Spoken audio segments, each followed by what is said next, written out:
উপস্থিত বিভিন্ন রাজনৈতিক দলের সহকর্মীবৃন্দ, উপস্থিত dear dignitaries from different diplomatic missions and UN agencies, উপস্থিত সুধীবৃন্দ, সাংবাদিক ভাইরা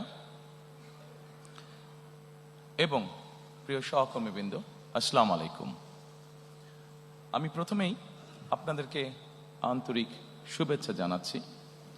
আজকে আমাদের এই অনুষ্ঠানে কষ্ট করে যোগ দেওয়ার জন্য আন্তরিক ধন্যবাদ আপনাদেরকে। আজকে ছুটির দিনে আপনাদের ছুটির যে আমেজটা সেটা হয়তো আমরা একটু বিঘ্ন ঘটিয়েছি, সেই জন্য আমি দুঃখ প্রকাশ করছি। তারপরেও আন্তরিকভাবে ধন্যবাদ। Dear diplomats, thank you so much for attending here today. Though we have interrupted your holiday probably today, but thank you again for taking the trouble to join here. Thank you so much.